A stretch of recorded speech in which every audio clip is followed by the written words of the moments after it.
The words fell like a blade slicing through the stillness of first class. You don't belong here. Light as a whisper, yet sharp enough to shake the entire universe of a single human being. And in that exact moment on Skyreach, Flight 278 from Munich to New York Destiny began moving in a direction no one could have foreseen. Maya Thompson, 40 years old, CEO of Thompson Innovations, had barely leaned back into seat 2A when that sentence struck cold and brazen, like a knife emerging from the dark. She had not even closed her eyes, had not even released a breath after 3 sleepless days, fighting for $1 billion contract, when the gaze of Kelly Barnes, 35 years old, the chief flight attendant, clamped onto her, as if Maya's very presence were an error that needed immediate correction. Maya felt her arm falter. Mid-air, her heartbeat stumbling in her chest. Nearby passengers turned their heads, their eyes a mixture of curiosity, judgment, and the quiet thrill of people who craved a small conflict to break the monotony of first-class calm. Kelly tilted her head, her lips curling into a deliberate smile. "I think you boarded the wrong cabin," she said, her voice sweet as honey, yet dripping with entitlement. "Your seat is probably in the back." Maya inhaled deeply. The scent of premium leather, expensive perfumes, and the unmistakable aura of people accustomed to being served all blended into an invisible cloud of disdain. She knew this feeling too well. It was like childhood memories flooding back the days she stood in classrooms filled with white students and was asked if she had walked into the wrong room. It was like the early executive meetings where people assumed she was an assistant rather than the woman leading the project. The feeling never fully left. Pain has memory. It sleeps quietly inside the chest, waiting for a glance or a tone to awaken it. Maya lifted her boarding pass, her voice steady and cold. "I didn't make a mistake. This is my seat."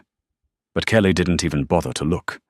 Her eyes swept over Maya's simple outfit, the dark sweater, the cashmere joggers, the expensive sneakers that few would recognize.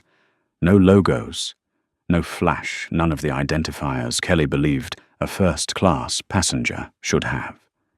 Kelly's gaze dropped, then returned sharper like a blade slicing through dignity. "Are you sure one question carrying a full verdict?" Maya didn't answer right away. Something inside her tightened, not anger, but a weary disbelief. The exhaustion of a woman who ran an entire tech empire, who closed national-level deals, but still had to prove the legitimacy of her own seat. Across the aisle, a middle-aged man, Robert Fisher, 55 years old, glanced at Maya as if evaluating whether she deserved to sit there. He adjusted his Swiss watch, settled into a more comfortable pose, and smirked just enough for Kelly to see that he aligned himself with the so-called order. Order always has allies. And Kelly knew it. She jutted her chin and stepped closer, her voice low but sharp enough to slice into anyone's pride. "I can check the system again, because you don't really look like someone who belongs in this cabin." In that instant, the world seemed to slow. Maya could hear her heartbeat pounding, every emotion pushed to the bottom and rising again like a breaking wave. Not because of what Kelly said, but because of how she said it, the way people speak when they intend to make someone smaller. Kelly was the type who treated belittling others as a privilege, and in those few seconds, Maya saw something more frightening than the insult itself. Kelly truly believed she was doing the right thing. Maya placed her briefcase at her feet, the same briefcase holding the billion-dollar contract Skyreach Airlines would never get to carry, and lifted her chin. "You should check the system," she said evenly, to see who reserved seat 2A 2 months ago. Kelly planted a hand on her hip, ready to fire back, but then the soft thump of leather shoes made everyone turn. Richard Hale, 52 years old, a platinum elite member of the airline, approached with a confused expression. "Sorry, I think my seat is 2A. In that moment, Kelly transformed entirely. A theatre-bright smile lit up her face, her voice turned sugary, and then she shot Maya a glare colder than ice. "See, you're in the wrong seat." Maya felt herself tilt backward slightly, as if the plane had hit sudden turbulence. Not because of Richard, but because of the way Kelly clung to any chance to reinforce her judgment. Maya didn't move. "I'm keeping this seat," she said, clearly. "And I'm not going anywhere." And as the three of them stood together in that luxurious cabin, the entire atmosphere hovered over a dangerous edge. One more sentence, and everything would erupt. Kelly pressed her lips tight. Richard looked away. Maya's fingers curled slightly around the armrest. The silence thickened like a sheet of glass about to crack. And then it cracked. Kelly said, "If you don't get out of that seat right now, I will call the captain." A sentence, sharp, quick, ruthless. The opening shot of a battle no one would be able to stop. Maya exhaled slowly, the breath of someone stepping into a war she didn't choose, but would absolutely win because she had survived far worse. And in that moment, surrounded by eyes filled with judgment and irritation, something ignited in Maya's gaze. Not fear, not anger, determination. The determination of a woman exhausted from having to justify her own existence. The determination of a CEO who was about to force the entire aviation industry to confront itself. And no one in that first-class cabin knew that only a few hours later, the story unfolding before their eyes would become the focus of the entire United States, and Maya Thompson, the woman they had dismissed, would ensure her name echoed for years to come. Captain Mark Ellison appeared like a verdict already delivered, his footsteps heavy, his eyes carrying the irritation of a man dragged out to handle something he believed was trivial. As every gaze in first class shifted toward Maya Thompson, the air thickened until it felt as if every sound had been strangled, leaving only the heartbeat of those waiting to see who would be the one to lose in this collision. Mark looked at Kelly, and without needing many words, her single nod was enough to convince him that Maya was the problem.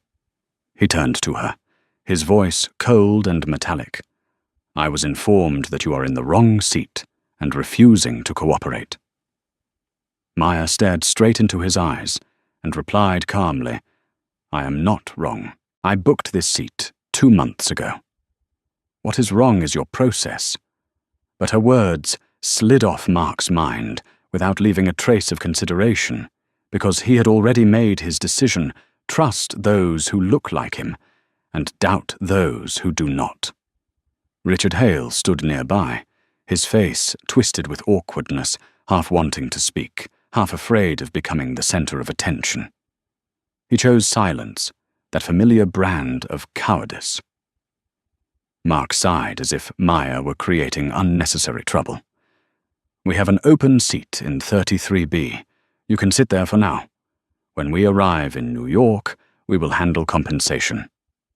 Compensation. The word hit Maya like a raw insult. She let out a short laugh, not from amusement, but from the absurdity pressing against her lungs. "I paid full price for seat 2, Maya said. "Why should I sit in a middle seat at the back of the plane when I did nothing wrong?" Kelly cut in, her voice sharp. "Because you are causing trouble. Because you are delaying the flight. And because the person who belongs in this cabin has arrived." The word "belongs" sent a flash of electricity down Maya's spine. Old memories, long buried, resurfaced, like scars, scraped raw memories of condescending looks, dismissive words, and every moment someone like her had to swallow just to earn acknowledgement. Kelly lifted her chin as if granting Maya a favor. "You can cooperate in a civilized way, or I will call security, and you will be removed from the plane. There is no third option. And that was the exact moment Maya's world shifted. Not because she was afraid, not because she wanted to avoid trouble, but because she knew the line between patience and submission was only one step wide. She rose slowly, every movement measured by pride. Every eye followed her, some curious, some uneasy, some satisfied. Kelly smiled in triumph, and Mark gave Richard a slight nod, as if confirming that the situation had been handled. Maya picked up her briefcase, and at the exact moment their eyes met. Kelly hesitated for half a second, only half a second, but enough to trigger a warning deep in her instinct. Maya said nothing. Her eyes said it all. "You just made a very big mistake." As Maya walked down the aisle, each of her steps cut through the arrogance of those who believed they had the right to decide who deserved to sit where. In the economy cabin, she was squeezed between a student endlessly snacking and a mother loudly FaceTiming. The smell of plastic food and the fatigue of a long flight hit her in the face. But instead of anger, Maya closed her eyes. She let her breaths become slow, deep and sharp. This was not surrender. It was preparation. A storm does not scream before it arrives. It grows silent. And Maya's silence was becoming dangerous. No one around her knew that within minutes, in that cramped seat, she would begin writing a new chapter of her life, a chapter powerful enough to bring an entire airline to its knees. In first class, Kelly stood with her arms crossed, satisfied, like she had just removed a nuisance. She had no idea that in row 33, B. Maya was unlocking her phone, typing short messages, precise, sharp, and more merciless than any blade. The messages were sent, the cabin door was preparing to close, and the engines were beginning to rumble. And in the exact moment Skyreach Flight 278 prepared to leave the ground, a silent plan was activated, a plan that would change the fate of everyone who had underestimated Maya Thompson. The flight had only just begun, but the war had started long before, as Skyreach Flight 278 shuddered lightly and slipped off the runway, with the low roar of its engines rising beneath her feet. Maya Thompson unlocked her phone and felt every passing second shaping a battle far larger than anyone on that aircraft could imagine. On her screen were encrypted messages she had prepared long ago, a plan she never thought she would have to activate. But today, the cold insult from Kelly and the indifference of Captain Mark had turned it into her only option. "Ethan, activate Raven protocol." Immediately Maya typed with the precision of someone used to making decisions while the world collapsed around her, yet maintaining a mind cold as ice. Ethan Park, 38 years old, the COO of Thompson Innovations, a man known for his near-mechanical accuracy, replied in 2 seconds, received. Status Maya sent back 2 words, public humiliation. That was enough. Ethan understood Maya better than anyone in the company, understood that only when every limit of her patience had been torn apart would she ever invoke Raven Protocol, a plan designed after a similar incident 1 year earlier, when a Thompson engineer was discriminated against at a partner hotel, and Maya had vowed never again to let anyone in her company face humiliation without a shield. Raven Protocol was that shield, a legal and financial strike against any partner who dared demean someone from Thompson Innovations, no matter how large that partner was. And Skyreach Airlines, with its $2 million annual contract, was standing at the tip of the spear. The aircraft climbed, and the signal began to flicker, but Maya still managed to send the next message to her legal team: prepare lawsuit files. Discrimination, forced removal from seat, threats of expulsion from aircraft misconduct by senior crew, failure in verification procedures. Pull data on Kelly Barnes and Mark Ellison. Her fingers continued moving so quickly across the screen that she could almost hear the rhythm of her taps. Find all prior complaints about them. Pull internal disciplinary records. I want every file before landing." Her final message before the plane rose above the clouds and lost all signal, no mercy. When the signal icon vanished, Maya set her phone on the tray table and stared out the small window, where the open sky stretched wide in the most ironic way possible. She, a woman who had conquered Silicon Valley, who had designed a security algorithm purchased by the United States government, had been forced into seat 33B, like someone sneaking into the wrong place. A cold wave ran down her spine, not because of the humiliation, but because of how familiar it felt. Familiar like a shadow, always trailing behind people of color, in a world where every achievement is scrutinized twice, and every mistake magnified 10 times. Maya leaned her head back, but her eyes were anything but tired, sharp as a blade being honed. In first class, Kelly stood with her arms crossed her eyes, sweeping across the passengers, as if she had just neutralized a threat.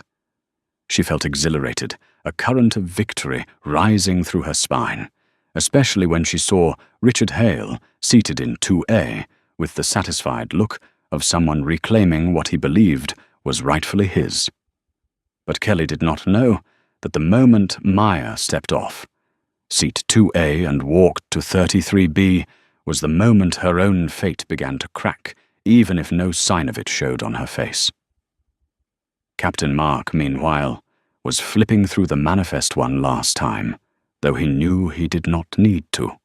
To him, his crew was always right, especially those who understood the rules of the game like Kelly. He muttered, "We need to take off on time."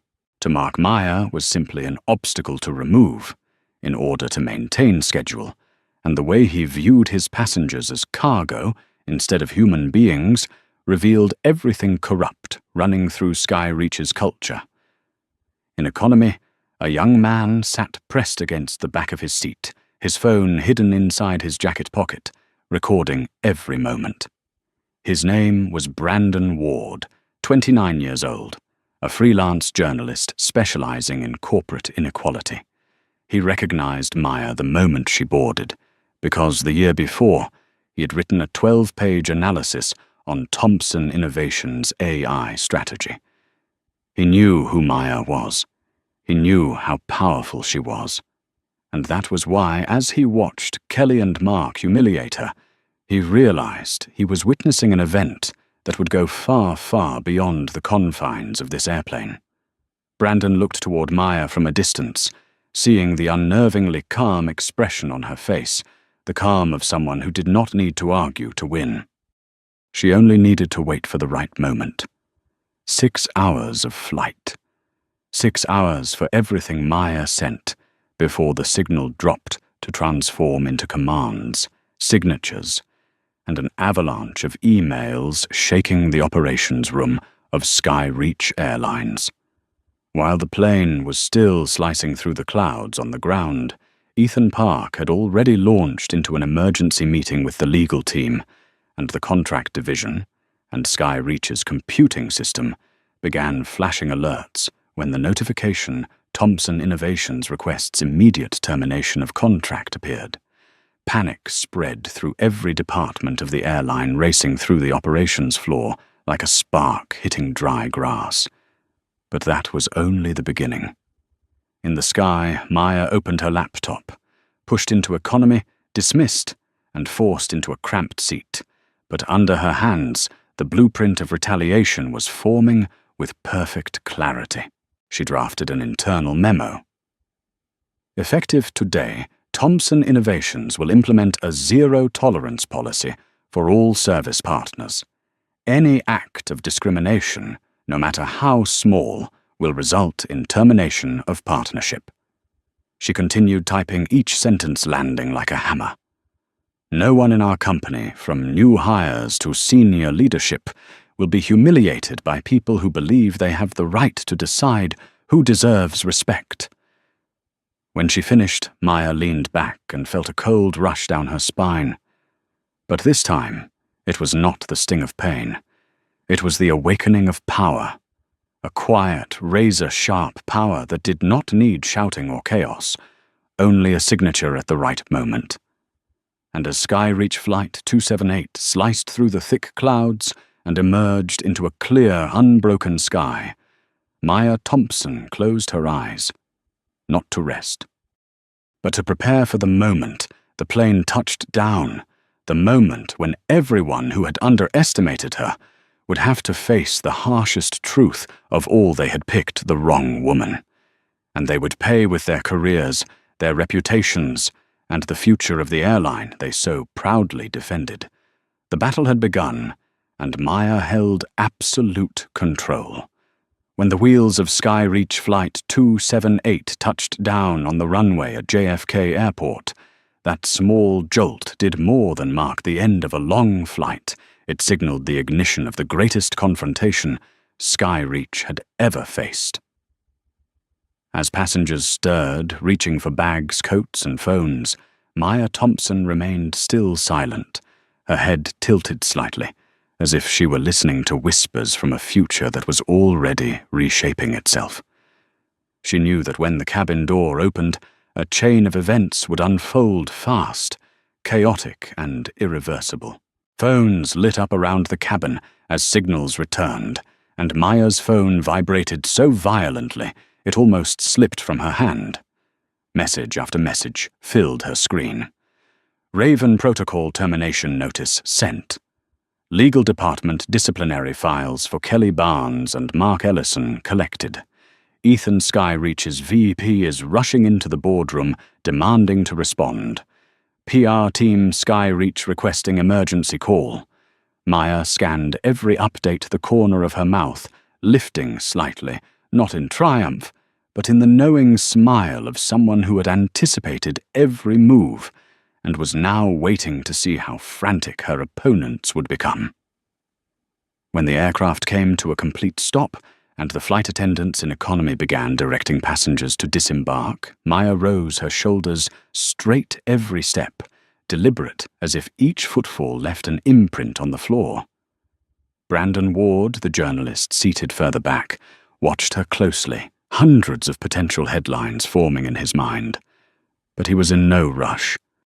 He knew this story was far from over, that it had only just awakened. As Maya stepped into the jet bridge, the blast of cold-conditioned air hit her face like a sobering slap. But immediately she encountered a scene waiting for her two men in suits, standing stiffly in a row, their faces drawn tight with worry, like schoolboys awaiting punishment in the principal's office. One was her COO Ethan Park expression, firm eyes sharp as steel. The other was David Monroe Skyreach's Vice President of Corporate Accounts, his forehead beaded with sweat, his complexion pale, like someone who had just swallowed ice water in winter. "Dr. Thompson." David reached out a hand, but Maya walked past him, without looking, without touching, without granting him even a moment's pause. "Where's the meeting room?" she asked Ethan, her voice neither raised nor rushed, but carrying an invisible blade in every note. "Operations Wing, C Room 14, Ethan replied. "Straight ahead." David hurried after her, his voice trembling as he grasped for whatever dignity his company still had left. "We sincerely apologize for the incident. We assure you we will handle it if you give us time." Maya stopped, turned. Her gaze cut through David like a blade through glass. "I already handled it." 4 words. Clean. Sharp. Ending every excuse instantly. David's face drained of all color. Ethan opened the meeting room door. The space inside was wide, bright, spotless, yet filled with the cold tension of impending collapse. Maya entered and sat at the head of the table. Ethan took his place to her right. David stood at the far end, fingers laced under the table, trying and failing to hide their trembling. But his worst moment had not arrived yet. The door opened again. A security officer escorted 2 people inside, Kelly Barnes and Captain Mark Ellison. Kelly walked in, with a face as pale as paper. Still in her uniform, the faint scent of cheap perfume clinging to it. Mark attempted to appear composed, but his eyes blinked rapidly, as if trying to suppress a rising tide of fear. When Kelly saw Maya seated at the head of the table, she froze her mouth opening, but producing no sound. The arrogance, the superiority, the smug confidence she displayed earlier had evaporated, leaving only the expression of someone about to face the harshest truth of her life. Mark exhaled sharply, jaw tightening, unable to comprehend that the woman he forced into seat 33B was now the person holding his future in her hands. Maya did not look at them immediately. She spoke to Ethan instead. Present. Ethan tapped the tablet. Files and data appeared on the screen. Kelly Barnes, chief flight attendant, 3 discrimination complaints in the past 18 months. Internally marked as lightly addressed, no formal disciplinary record. Kelly's face blanched. Captain Mark Ellison, 5 incidents of covering misconduct by cabin crew, 2 directly involving Kelly, failure in verification procedures, abuse of authority, conflict with FAA regulations. Mark shut his eyes, his hands gripping each other until the knuckles turned white. David Monroe stared down at the table, barely breathing. Maya placed her hands flat on the wooden surface and leaned forward slightly. I'm going to be direct. There was no misunderstanding today. No system error. No miscommunication. She looked straight at Kelly. You disrespected me. You insulted me. You used your professional authority to humiliate me in front of other passengers. Kelly's lips trembled. Maya raised her hand. Kelly fell silent instantly. Your failure was not only professional, it was human. Maya then turned to Mark. And you chose to believe your subordinate because she fit your expectations more than I did. You did not verify. You did not check. You trusted prejudice instead of truth. Each word landed like a blow on egos already fractured. Kelly shook tears, pooling but never daring to fall. Mark looked away, jaw clenched with helplessness. Maya leaned back slightly, her voice steady, but carrying the sorrow of someone who once believed in the system, then stopped believing. Today I am not here for an apology. She spoke slowly, clearly her words sharp as a clean cut through air. I am here to end a pattern of behavior the airline industry has tolerated for far too long. Ethan lifted the tablet. Maya gave him 2 words. Send it. Ethan pressed the button. Per Corporate Contract Clause 4.2, between Skyreach Airlines and Thompson Innovations, our partnership is officially terminated immediately. Skyreach is required to refund 50% of the annual contract value and pay additional penalties under the ethics violation clause. David collapsed into his seat, as if someone had removed his spine. Maya did not look at him. She kept her gaze on Kelly and Mark. As for the 2 of you, the entire room held its breath. You are terminated, effective immediately. Authority has been transferred to the Partner Compliance Division. I have already signed. Kelly opened her mouth, but the only sound that came out was a broken sob. No, this can't. Mark stared at the table with empty eyes. Maya rose, adjusted her coat. This is not the end. She left those words behind, like a warning carved into the air, then walked out of the room with the stride of someone who knew that justice, at least this time, had chosen her side.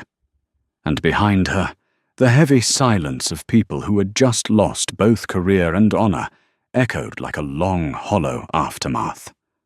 2 days after the meeting at the airport, just when Maya Thompson thought the anger had been sealed inside that cold conference room in Operations Wing C, another fire, fiercer and more poisonous, suddenly erupted across social media, creating a nightmare even she could not have predicted. That morning, Maya woke in her high-rise Manhattan apartment, sunlight pouring through the large glass window, as if the world were still spinning gently.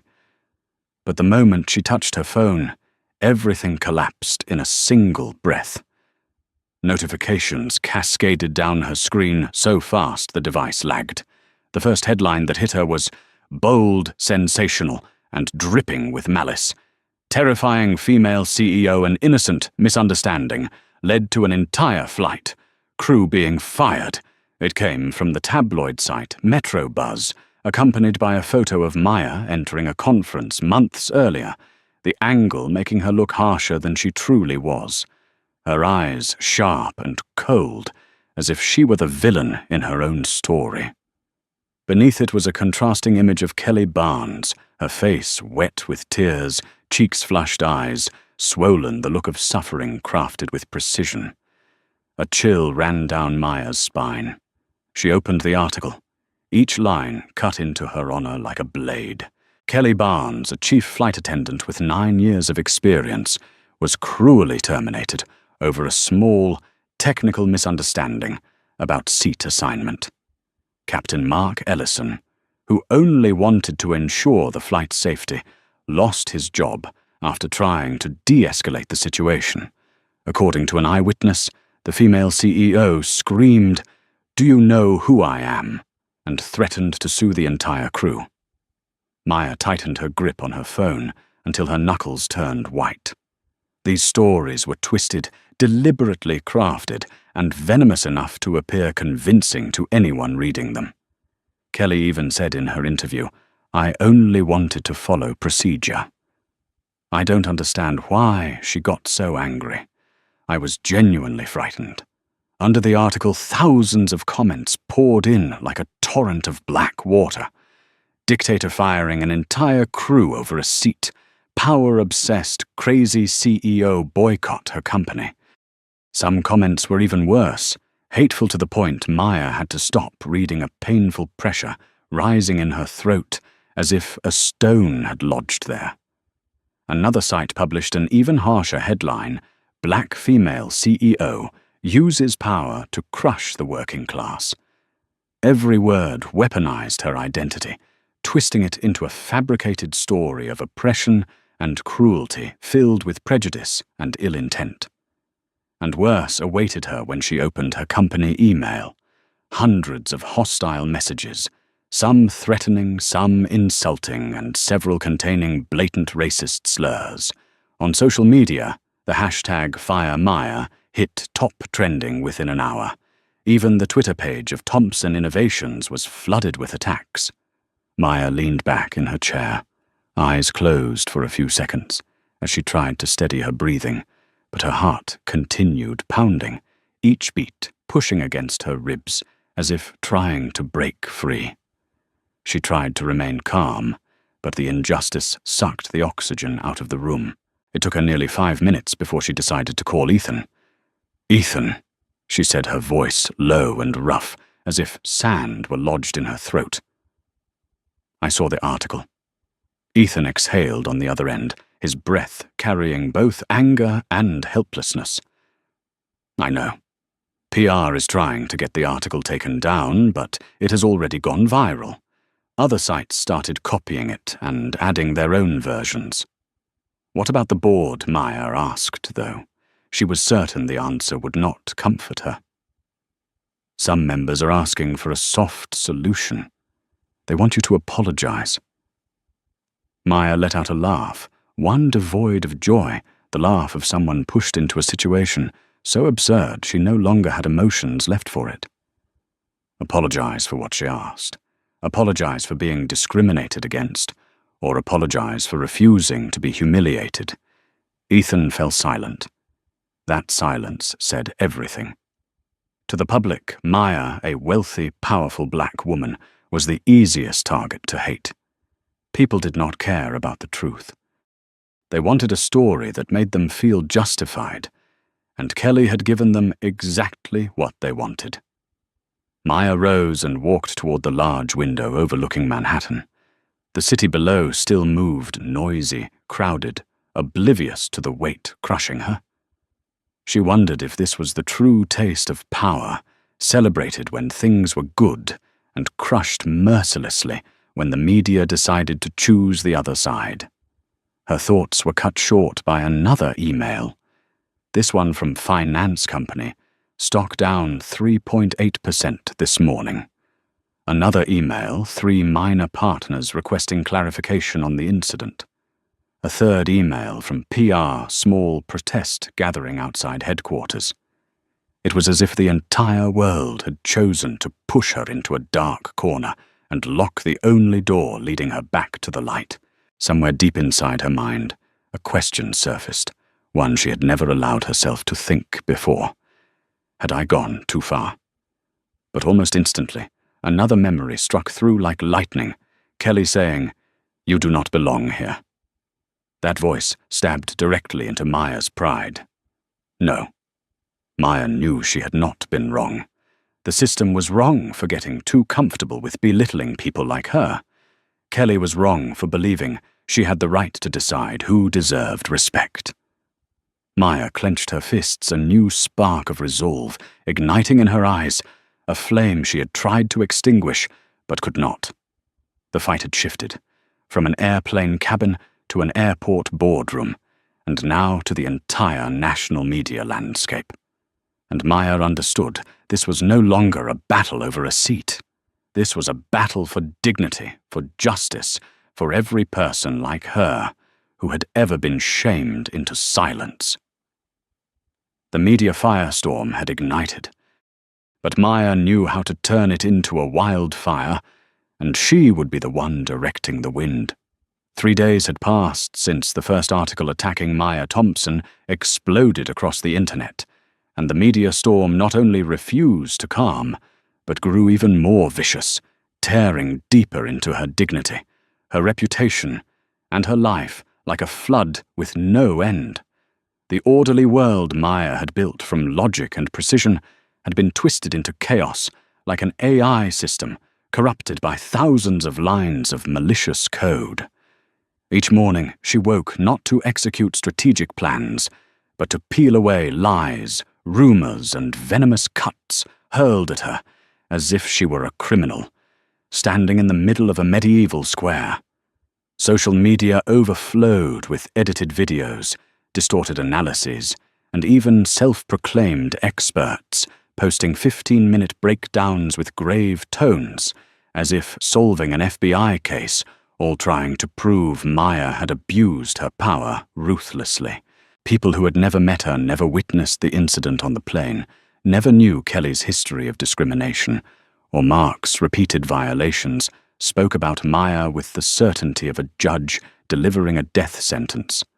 In Maya's office on the 49th floor, the beautiful room with glass walls overlooking Manhattan had become a trench, and for the first time in years, Maya felt pressure like a stone crushing her chest. The PR team sat across from her, faces tight with strain. Rita, the head of communications, had repeated the same 3 sentences for 2 days straight. "We need an apology. We have to show humility. Public sentiment is leaning toward them, not us." Maya looked at them, her eyes tired yet deep as an abyss, and for the first time, she felt utterly alone on the throne she had fought so hard to reach. "If I apologize," Maya said, her voice slow and heavy, like stone scraping against metal, "everything I and millions of other women of color have fought for will become zero. I will not do it." Rita lowered her gaze, hiding her frustration. Another team member spoke up. The stock dropped another 1.2%. International investors are asking to renegotiate leadership roles. The last person spoke so quietly it almost trembled. "The board wants you to consider temporarily stepping down from the CEO position." In that moment, a cold blade ran down Maya's spine, not because of betrayal, but because she understood that the people in front of her, her own team, were being pulled into the whirlpool of public outrage. They were not against her. They were simply afraid. And fear is the fastest way to kill a person's moral compass. Maya stayed silent for so long that everyone in the room held their breath. Ethan Park was the only one who didn't speak, did not suggest, did not waver.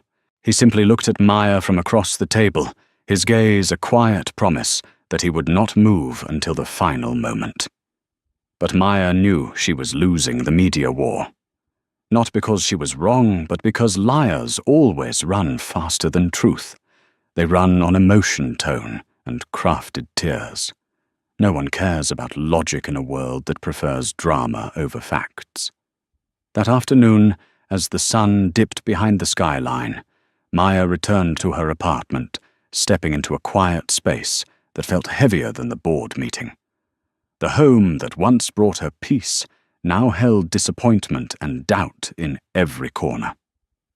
She sat on the sofa, opened her laptop, and began drafting an official response, but her hand stopped. Her heart wanted to fight, but her mind was drowning in questions. Was she saving the company or destroying it? Was she defending justice or losing everything because she refused to bend? Maya closed her eyes. A single tear slid down her cheek. She had held herself together for too long, been strong for too long, and even warriors need a moment where they are allowed to break in silence. Then a new email notification chimed. Maya opened it, and the story pivoted instantly. The sender, Brandon Ward. Subject, I have evidence. Maya sat upright, her heartbeat accelerating. Brandon wrote, I was the passenger in seat 21A on Skyreach Flight 278.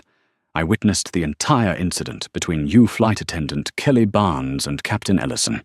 I know they are lying. And more importantly, I recorded everything. Maya felt her chest burst open. Evidence. The single missing piece she needed to flip the entire battle. Brandon continued. I wasn't sure if you would see this. I figured your PR team or lawyers would handle things. But after seeing how the media twisted the truth, I decided I can't stay silent. The next line made Maya's tears fall. No one deserves to be treated like that, especially someone who stayed calm and respectful the entire time. Attached was an audio file. Maya clicked it, and immediately her entire apartment filled with the one sound no one could dispute. Kelly's voice, arrogant, dismissive, dripping with contempt. Maya's voice, calm, clear, restrained.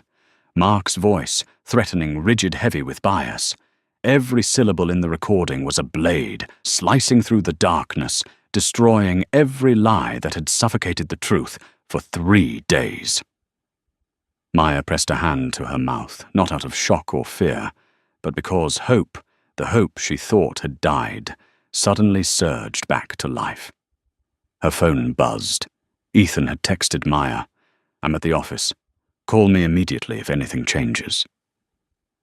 Maya looked at her laptop screen at the audio file, and in that moment she knew the game had shifted. Lies travel fast, but the truth, when it arrives at the perfect moment, hits with the force of an earthquake. Maya inhaled deeply, her hand trembling slightly, but her eyes had transformed sharp, bright, and burning, like a blade pulled from fire.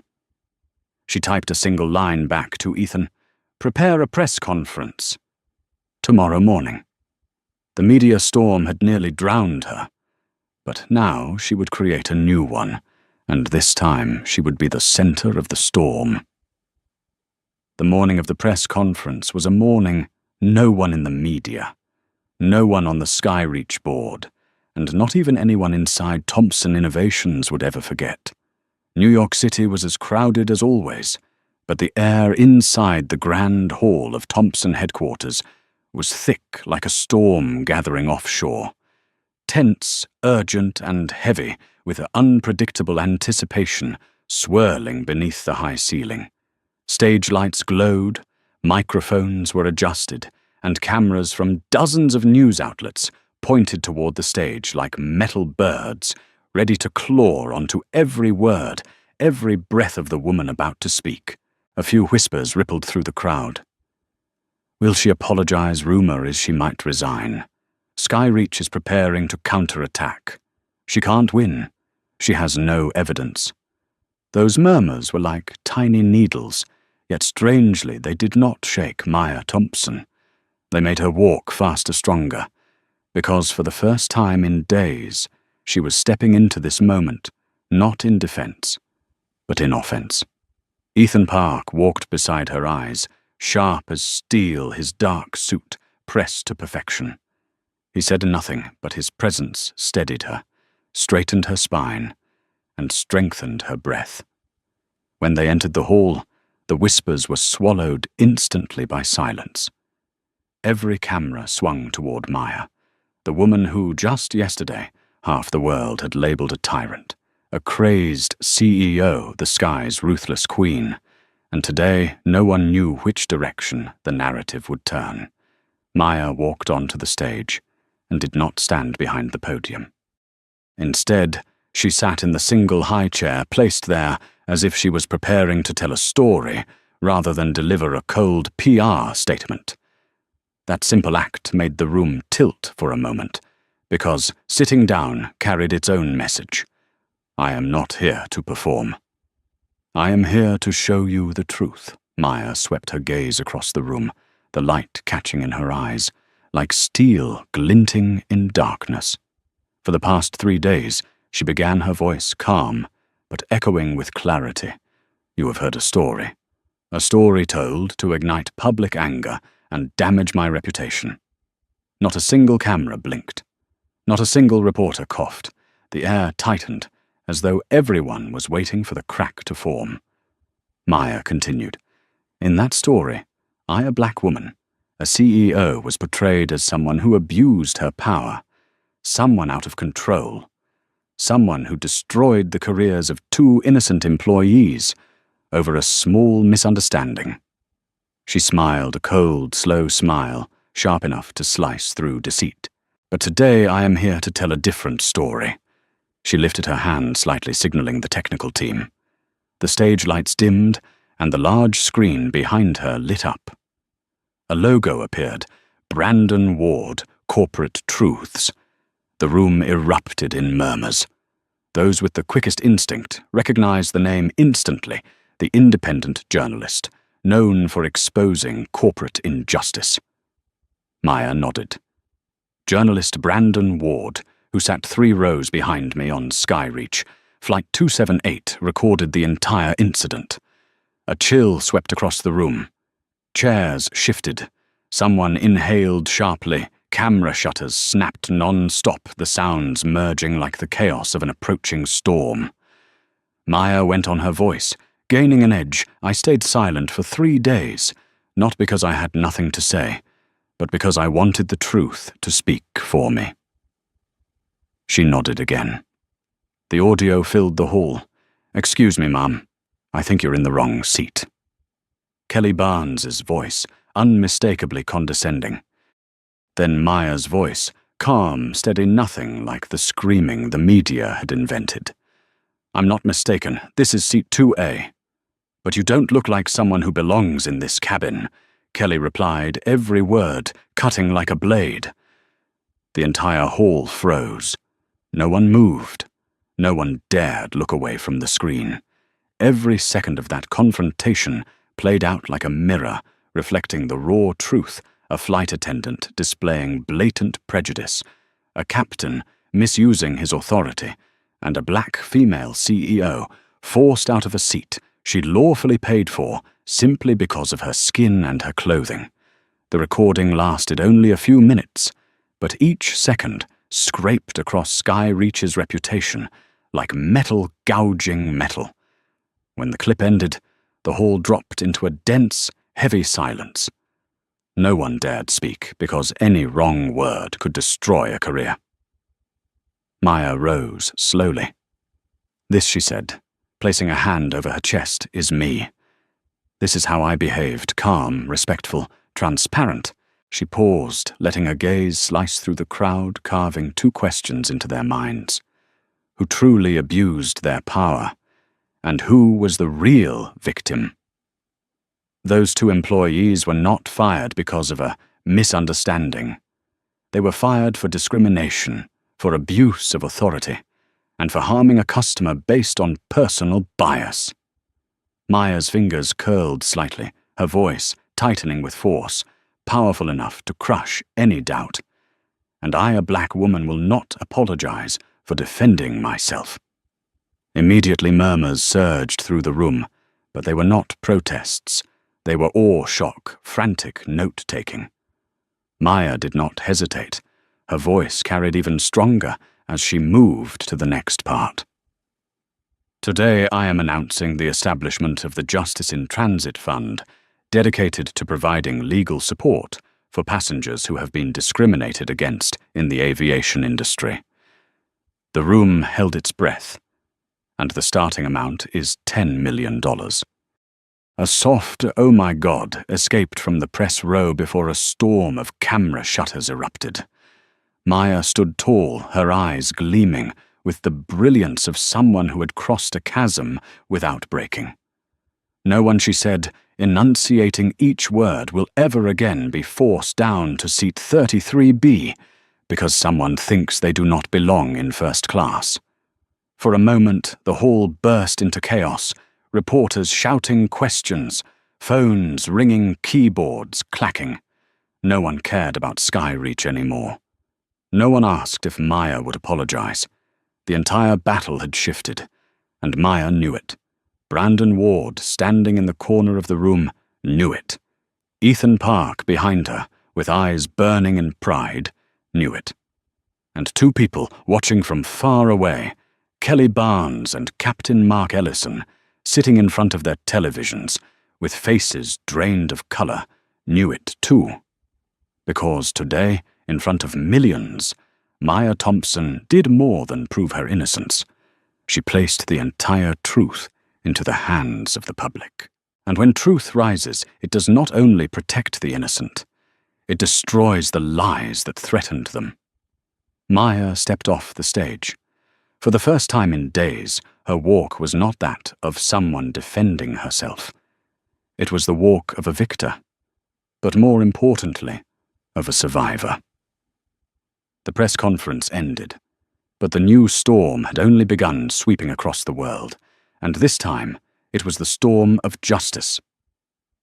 Right after that historic press conference, the entire online world exploded, like an overloaded power grid, sparking short-circuiting and erupting beyond control. Brandon Ward's audio recordings were clipped, amplified, and spread at the speed of light.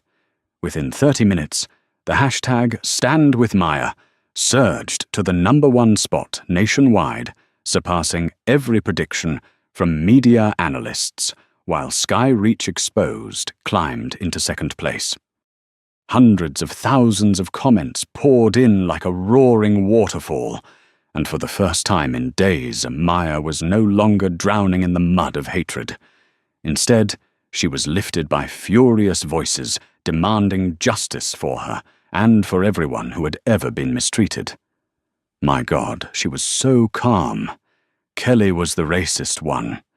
This exact thing happened to me. Thank you, Maya, for speaking up for us. Countless women of color who had spent years staying silent, out of fear of being labeled difficult, uncooperative, or not a cultural fit, now came forward with their own stories under the new hashtag #IWasIn33. B turning the very number Kelly used to humiliate Maya into a symbol of courage and uprising. Meanwhile, in the darker corners of the city, far from the glow of the press conference, others were drowning in a panic of their own. In a worn-down apartment in Queens, Kelly Barnes sat curled on her sofa, eyes swollen, hands trembling as she held her constantly vibrating phone. They were not messages of sympathy. They were waves of anger, insults, even threats. She tried to speak when she re-watched the audio Maya released, but all that came out was a rasping breath slipping between clenched teeth. She had never imagined the tide would turn this fast. Just a day earlier, she was the oppressed crew member, mistreated by a powerful CEO. Today, she was the racist, the liar, the toxic employee. Not only had the internet turned on her, but her neighbors had as well. When Kelly stepped outside to pick up a package, the woman next door looked at her with a mix of pity and contempt, as if Kelly were a symbol of deceit exposed. Kelly's mind spun. She tried telling herself she wasn't wrong, that Maya overreacted, that the media was engaged in a witch hunt. But the recording, it could not be denied. Her voice, her tone, her attitude, every word was like a blade, turning back against her own chest. She clutched her head and sobbed. Her phone slipped from her hand, lighting up the floor with a notification. Skyreach Airlines officially apologizes to Maya Thompson and condemns the misconduct of employee Barnes and Captain Ellison. A final period drawn in red ink. At the law office of Bradley & Cole, Captain Mark Ellison sat across from his attorney, though his mind felt disconnected from reality. The lawyer was speaking about appeal rights, potential, disciplinary reductions, media response strategies, but to Mark it sounded like distant buzzing. The audio replayed in his mind, word for word, each unreasonable threat, each biased judgment he had spoken aloud. Everything he once believed was procedure now seemed absurd. He had thought he was protecting his crew, but in truth he had protected his own prejudice. And now his 30-year career had crumbled in minutes of broadcasted truth. And Richard Hale, the man of privilege, who never admitted he had privilege, faced a different consequence. The pharmaceutical company where he worked summoned him demanding an explanation for his role in the incident. "You validated the flight attendant's claims despite knowing the truth," HR said. "This has damaged the company's image." Richard sat frozen. Not because he feared being fired, but because, for the first time, he saw himself clearly in the cold mirror of public judgment. At Skyreach headquarters, chaos reached its peak. The airline's CEO was summoned by an enraged board. "How did you let this escalate? Who allowed reporters access to Kelly? Why didn't you run an internal check before issuing statements?" Outside the building, lines of reporters and protesters held signs. No silence in the face of injustice. Passengers are not second-class citizens. Skyreach discriminates. This happened to me too. The storm swept through everything and everyone, except one person, Maya Thompson. Maya was in her office, unnervingly calm. Afternoon light cut through the glass, reflecting in her eyes, making them brighter, sharper, but carrying something stronger than anger conviction. Ethan stood a few steps away, studying her carefully. He knew Maya was not someone who celebrated victory easily, and indeed, she did not feel victorious. What she felt was relief. Relief that the truth was free. Relief that she no longer needed to hold the line alone, because the truth itself had taken its rightful place. But beneath all of that, Maya felt a deeper ache, the ache of someone who had been hurt too many times, and understood that even a resounding win could not erase the humiliation she endured in that airplane cabin. She turned to Ethan, her voice soft but weighted with purpose. "We're not done." Ethan nodded. "How far do you want to go?" Maya looked out at the city, stretching before her. The buildings, the streets, the moving lights, like the pulse of the nation, until she said a black woman walks onto a plane, and no one assumes she's in the wrong seat. Ethan said nothing more. He understood. This was no longer one woman's story. This was a fracture running through the core of the system. Across universities, tech firms, airlines, and banks, the story of Maya spread further than she ever imagined. Discussions opened. Companies began reviewing their bias training programs. Some major corporations announced upgrades to customer protection policies. Thousands of emails poured into Thompson Innovations from people around the world. Thank you for standing up. Maya, you fought not just for yourself, but for us. You made me believe truth still has power. Maya read every email, every message, every story. Each one made her feel a little lighter, a little stronger, yet weighed her heart down with the knowledge that this responsibility, this burden, now reached far beyond her own life. That night, as the city lit up, Maya stood alone on her balcony, her hand resting on the cold railing. The night wind brushed through her hair, carrying the echoes of millions of stories still untold. She closed her eyes, her breath steady, her heartbeat calm. She had survived the storm, and now she was the storm, and those who had sown the wind would surely face the full force of truth's hurricane. Within 24 hours of the audio recording being released, the world seemed split cleanly into two colors, the light of truth and the darkness of a long-standing system, desperate to hide the cracks in its own foundation.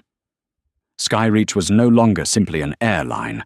It had become the symbol of a deeper, more pervasive issue, what the press now called the service bias epidemic. And Maya Thompson, whether she wanted to or not, had become the center of that conversation. Mainstream media began digging deeper, unearthing reports that had long been buried complaints from black customers that were never addressed, employee concerns, ignored meetings where managers blamed passengers, and a culture of cover-ups spanning decades. One major newspaper ran the headline, "Skyreach Systemic Bias is no longer an accusation. It is a proven fact." Analytical pieces on power, race, gender, and social hierarchy appeared everywhere. Human rights advocates called Maya a mirror reflecting the invisible injustice millions face every day, but cannot prove. And as truth came to light, the system began cracking from within. In the Skyreach Operations Center, the airline's CEO was pressured by the board to step down temporarily. The entire leadership team was in disarray, shouting over each other as they searched for someone to blame.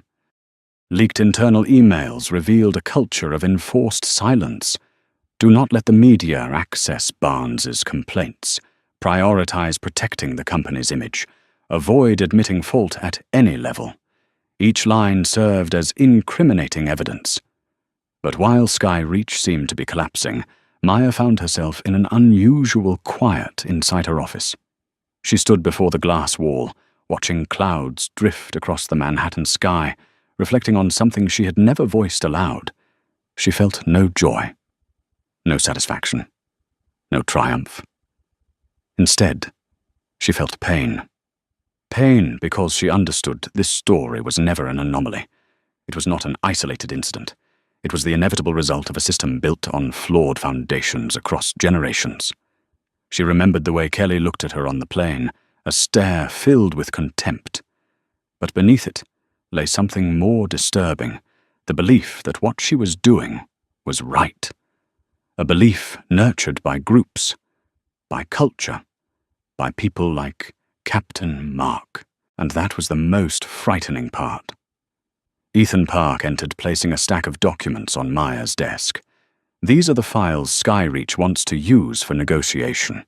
They're asking for a private meeting. Maya did not turn around. Negotiation. They want to minimize damage. Contracts, media, reputation. Maya stayed silent for a few seconds, then turned her eyes sharp as forged steel. There will be no negotiation. Ethan nodded, unsurprised. But then he hesitated. Maya, there is something else. He opened his laptop and played a video. It was a live interview. The guest was a mother whose 8-year-old daughter had been forced out of a first-class seat on a Skyreach flight 2 years earlier. With trembling eyes, she recounted. They told my child, an 8-year-old black girl, that she did not belong in that cabin. I cried because I was powerless. But when I heard Maya's story, I realized the fault was never ours. Maya's chest tightened. Not for herself, but for the hundreds of similar stories that had never been told, because no one had enough power to speak them. Another notification appeared on Ethan's screen. CNN wants an exclusive interview. NBC wants a long feature. Time magazine wants her on the cover. Maya exhaled. She did not want to be a symbol. She only wanted to be treated fairly like any other passenger. But now she no longer had a choice. Truth had turned her into a symbol, and symbols cannot step aside. She looked at Ethan, her voice slow and resolute. Fine. But if they want to talk about me, they have to talk about the issue. I will not let this become a strong female CEO fights discrimination. This is not about me. This is about everyone who has been forced into silence. Ethan smiled, a rare expression for someone who lived by logic. I knew you would say that. That afternoon, Maya's second press conference was announced. But this time, it was not to reveal the truth. It was to redirect the nation's attention to something larger, something impossible to distort. The system had to change. That night, Maya drove home. While waiting at a red light, she glanced through the window and saw a young woman holding a sign, "Thank you, Maya." Maya's eyes stung, but not from sadness, from understanding. Her pain had become strength for someone else. When she reached her apartment, she stood by the window looking at the city reflected against the night. This time, instead of seeing herself as a lone figure in a storm, she saw herself as a lighthouse. Steady, bright, clear. Not because she had won, but because the road ahead now held a new purpose. And in that moment, she understood the real battle had not yet begun, but this time she was ready. The entire city was still buzzing about her first press conference when Maya Thompson stepped before the media a second time. But this time, she was not there to prove her innocence. She was there to declare a new chapter, a seismic shift powerful enough to shake the entire American aviation industry.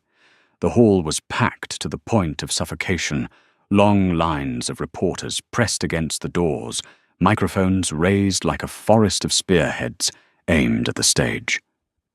But instead of standing behind the formal podium, Maya chose to sit on a single round chair placed at the center of the stage, the spotlight catching her calm yet steely face, as if warning that what she was about to say was not for the faint-hearted. "I am not here for revenge," Maya began, her voice soft but ringing with steel. "I am here for something bigger, something Skyreach cannot distort, and the media cannot bury." She paused, letting the silence pull every gaze toward her, like the gravitational pull of a storm taking shape. "I am here to talk about the system." Behind her, the large screen lit up with numbers, 478 discrimination complaints. In 12 years, 73% dismissed 29 employees, unjustly suspended 16 cases with racial elements labeled insufficient evidence. Maya looked straight into the camera. Skyreach is not alone. This is not the problem of a single airline. This is the problem of an entire industry. And if we do not change, now many more people will be pushed back to seat 33B, not because of their ticket, but because of bias. The room erupted in murmurs. A female reporter stood up abruptly. "Are you saying all airlines engage in discriminatory behavior?" Maya did not back away. "Not all airlines, but much of the system is built to protect staff, even when they are wrong, and to pressure passengers into silence." "So what is your solution?" Maya placed both hands on her knees and leaned slightly forward. "That is the reason I am holding this second press conference." The lights shifted toward the screen behind her, where a new logo appeared, the Elevate Initiative. "Today," Maya said, her voice slow and resonant, "I officially launched the Elevate Initiative an independent $15 million fund sponsored by Thomson Innovations, dedicated to monitoring, auditing, and rating airlines based on 3 pillars: fairness, transparency, and accountability. The sound of camera shutters burst like rainfall. Maya continued, "My fund will partner with the Department of Transportation and 3 human rights organizations to build a mandatory scoring system similar to aviation safety standards. But this time not to protect planes, but to protect people." The room seemed to tilt for a moment, as if gravity itself had shifted with that declaration. Maya knew Skyreach was watching live.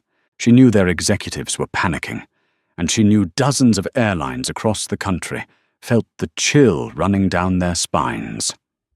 Still, she continued her gaze, cutting like a blade through the walls of prejudice.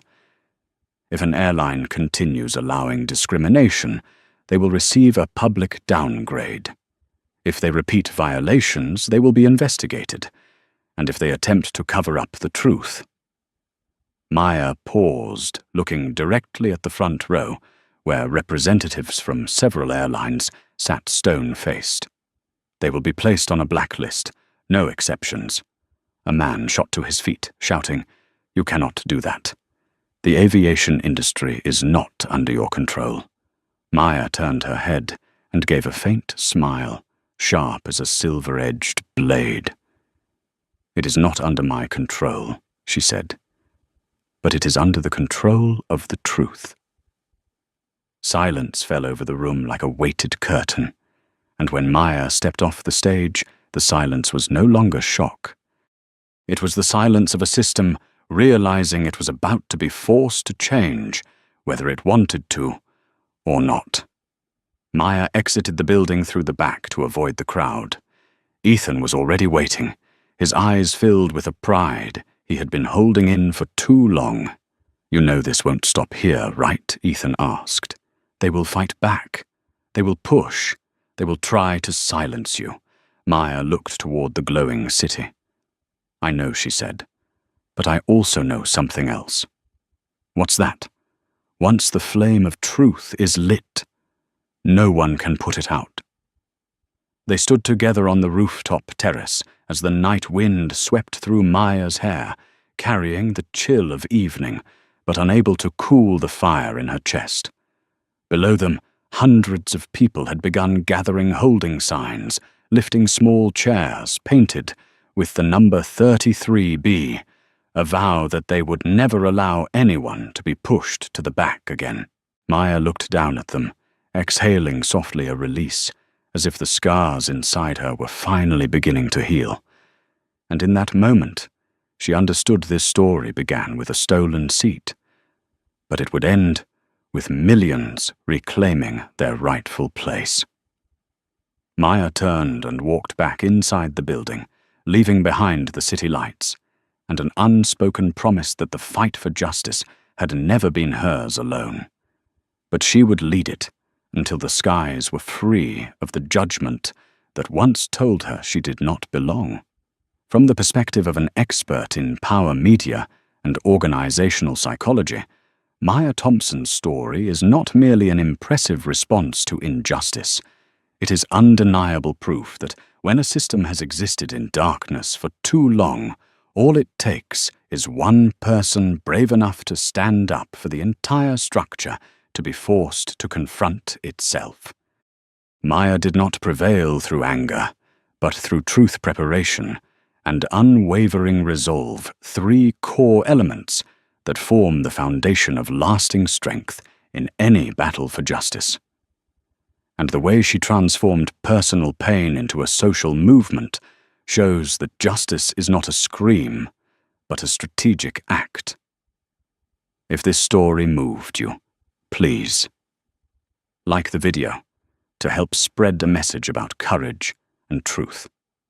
Don't forget to subscribe so you can follow the next journeys where we continue exploring how ordinary people can transform entire systems, and leave a comment with the phrase Vung Len to remind one another that truth will always rise above prejudice.